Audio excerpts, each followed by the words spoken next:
कांग्रेस के नेता राहुल गांधी ये सब लोगों को भटकाने का काम करते हैं, मुद्दे भटकाने का काम करते हैं। अभी 2 दिन पहले राहुल गांधी ने क्या वक्तव्य दिया। भाजपा के राष्ट्रीय महामंत्री अरुण सिंह ने राज्य के ग्रामीण विकास मंत्री आलमगीर आलम के इस्तीफे की मांग की है। रांची में आयोजित संवाददाता सम्मेलन को संबोधित करते हुए उन्होंने कहा कि झारखंड में भ्रष्टाचार और तुष्टीकरण चरम पर है। उन्होंने कहा कि भाजपा राज्य सरकार से मांग करती है कि आलमगीर आलम से तुरंत इस्तीफा लिया जाए। उन्होंने कहा कि इंडी गठबंधन ने राम मंदिर का विरोध किया था। आज अयोध्या में भव्य राम मंदिर बना है, जहां लोग पूजा पाठ कर रहे हैं। विरोधी दल के लोग राम मंदिर के उद्घाटन का भी बायकॉट किया था। श्री सिंह ने कहा कि हम पीओके को भी भारत में मिलाएंगे, साथ ही आने वाले समय में पूरे देश में यूसीसी लागू किया जाएगा। उन्होंने कहा कि अब तक हुए 4 चरण के लोकसभा चुनाव में एनडीए गठबंधन को एक तरफ सीटों की बढ़त मिल रही है, वहीं इंडी गठबंधन में हताशा और निराशा देखने को मिल रही है। झारखंड में land mafia, sand mafia, stone mafia, liquor mafia यह सरकार को चला रहे हैं।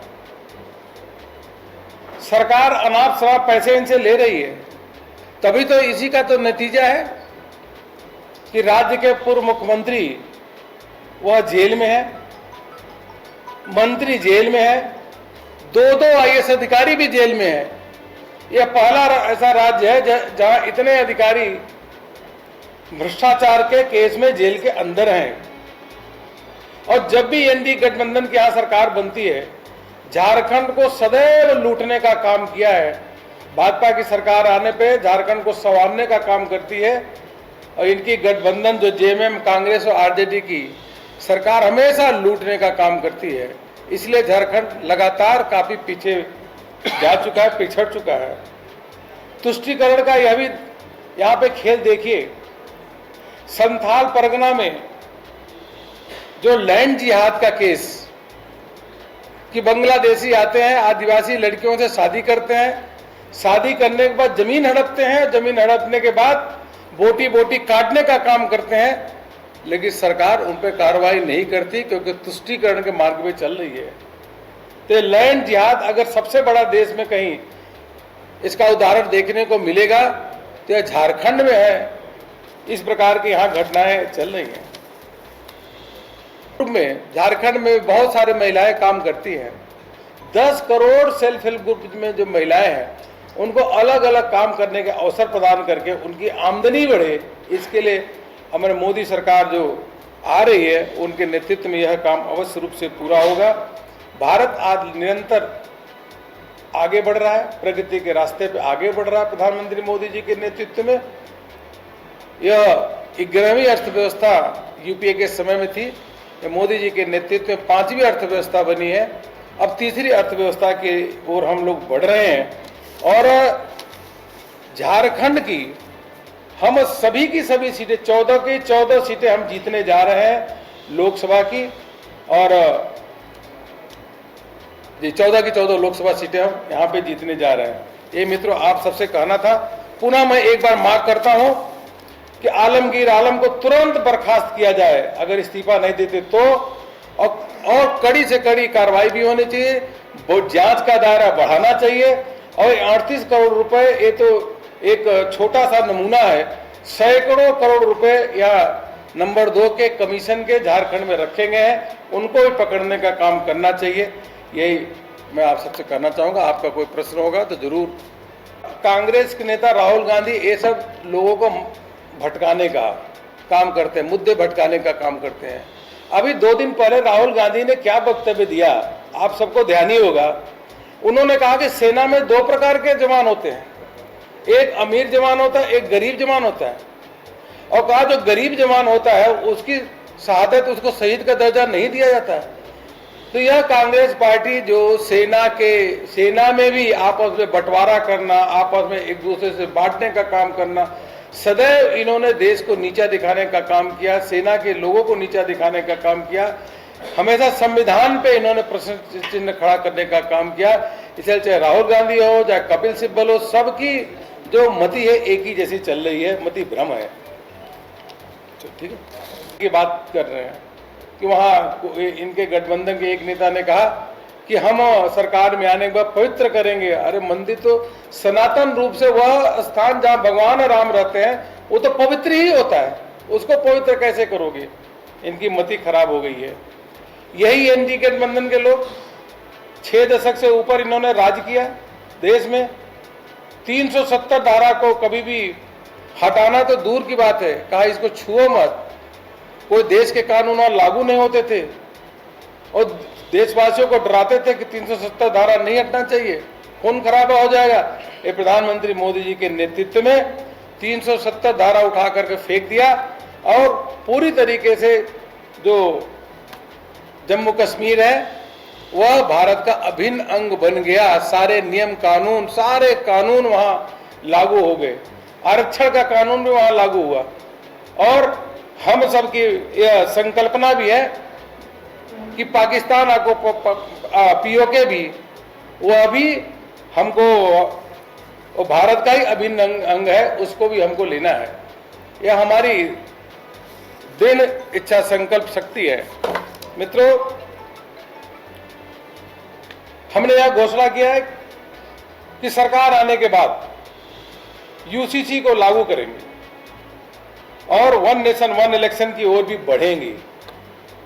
यह प्रधानमंत्री मोदी जी के नेतृत्व में यह भी पूरा होगा। सीएए को पूरे देश भर में लागू करेंगे और गरीबों के लिए जहां 4 करोड़ मकान बने थे 3 करोड़ और मकान बनेगा। और देशवासियों का एक तरफ और ध्यान जाना चाहिए, ये झारखंड के लोगों को भी ध्यान जाना चाहिए कि पीएम सूर्य घर योजना के माध्यम से आने वाले समय में घरों पे जो बिजली है, घर की बिजली है, वो बिजली भी मुफ्त में होगी क्योंकि ऊपर सोलर सिस्टम लगेगा और तो और उनकी बचत होगी और उसको सेल करके जो बिजली एक्स्ट्रा होगी उसको बेचेंगे और बेचने के बाद उनकी आमदनी होगी। यह भी घोषणा, यह संकल्प है प्रधानमंत्री जी का जो पूरा होगा, जिससे गरीबों को इसको बहुत बड़ा लाभ होने वाला है। महिलाओं को विशेष रूप से 3 करोड़ महिलाओं को लखपति दीदी बनाने का संकल्प प्रधानमंत्री मोदी जी के नेतृत्व में हुआ है और हमें चल रहा है। और राहुल बाबा, उनके नेता अलग अलग जगहों पे जाकर के प्रचार कर रहे हैं और अनर्गल आरोप भारतीय जनता पार्टी हमारे नेता माननीय प्रधानमंत्री मोदी जी पे लगा रहे हैं। मैं उनसे बताना चाहूंगा, पूछना भी चाहता हूं, जब यूपीए की सरकार थी तो 12 लाख करोड़ रुपए का घोटाला हुआ था। 23 वर्ष से चाहे राज्य हो चाहे देश के प्रमुख नेतृत्व करने वाले नरेंद्र मोदी जी कर रहे हैं, मुख्यमंत्री, गुजरात के मुख्यमंत्री और देश के प्रधानमंत्री के रूप में भी, लेकिन 23 वर्ष में 1 रुपए का भी आरोप नहीं लगा। इन जो एनडी गठबंधन के लोग हैं, जो ठग गठबंधन है, जब समय मिलता है, इवन जब पार्लियामेंट का सेशन चलता है तो भी कभी थाईलैंड चले जाते हैं, कभी इटली चले जाते हैं, लेकिन 23 वर्ष में माननीय प्रधानमंत्री मोदी जी ने एक दिन भी छुट्टी नहीं ली। और तो और त्योहार जो होते हैं वो अभी सेना के जवानों के साथ जाकर के मनाते हैं। यह दोनों में अंतर है। एक तरफ राहुल बाबा एनडी गठबंधन के नेता चांदी के चम्मच लेकर के जन्म लिए हैं और दूसरी तरफ देश के यशस्वी प्रधानमंत्री नरेंद्र मोदी जी जो एनडीए का नेतृत्व कर रहे हैं, वह चाय बेचने वाले के घर में जन्म लेकर के इस स्थान पर पहुंचे हैं। वह गरीबों की पीड़ा जानते हैं। एक तरफ एनडी गठबंधन है जिन्होंने सदैव राम मंदिर का विरोध किया, कोर्ट में खड़े होकर के कहा कि जज साहब इतनी जल्दी क्या है, जजमेंट मत दो। और 500 साल पुराना जो केस था राम मंदिर का, उसको उलझाते रहे, लटकाते रहे, भटकाते रहे, रोड़े अटकाते रहे। और दूसरी तरफ देश के प्रधानमंत्री नरेंद्र मोदी जी के नेतृत्व में अयोध्या में राम मंदिर का जो मार्ग है, बनने का मार्ग, वह प्रशस्त हुआ। प्रधानमंत्री जाकर के भूमि पूजन किए और तो और वहां पे जाकर के वहां पे प्राण प्रतिष्ठा में भाग लिए, लोकार्पण हुआ और वहां पे करोड़ों हिंदू जाकर के वहां पे भगवान राम का जाके पूजा कर रहे हैं, याचना अर्चना कर रहे हैं। भव्य राम मंदिर वहां देख सकते हैं। और यही एनडीए गठबंधन के लोगों ने, कांग्रेस और जेएमएम के लोगों ने, इन लोगों ने राम मंदिर के उद्घाटन के समय वहां गए ही नहीं, बाइकआउट किए। अब इन 4 फेज में जो आंध्र प्रदेश है, तेलंगाना है, पश्चिम बंगाल है, उड़ीसा है, अन्य राज्यों में एनडीए गठबंधन को एक तरफा सीटों का लाभ हो रहा है और एनडीए गठबंधन के लोग में हताशा और निराशा व्याप्त है। उल्टे सीधे स्टेटमेंट देना शुरू कर दिए हैं। तो यहां पर झारखंड की सरकार है और ये एनडीए गठबंधन है। भ्रष्टाचार और तुष्टीकरण चरम पे है। आलमगीर आलम को गिरफ्तार किया गया है। पूरे देशवासियों ने देखा कि 38 करोड़ रुपए उनके सहयोगी और नौकर के पास से मिले हैं। तो कल्पना करना चाहिए कितने 100 करोड़ रुपए और उनके पास होंगे। और उसके बाद भी अभी तक इस्तीफा नहीं दिए आलमगीर आलम। यहां की सरकार से, मुख्यमंत्री से मैं निवेदन करूंगा कि तुरंत उनसे इस्तीफा लेना चाहिए और जांच को और तेजी करके, जो यह केवल नमूना है 38 करोड़ रुपए, सैकड़ों करोड़ रुपए जो झारखंड की जनता की, गरीबों की हक का जिस प्रकार से उन्होंने लूटा है, उसका और उजागर होना चाहिए। यह वही आलमगीर आलम साहब हैं जिनको पूरे देशवासियों ने देखा कि जब कोविड का समय चल रहा था, किस प्रकार से तबलीगी जमात के लोगों को इकट्ठा करके कोविड के नियमों को तोड़ते हुए अलग अलग स्थानों में बंगाल तक भेजने का काम किया था।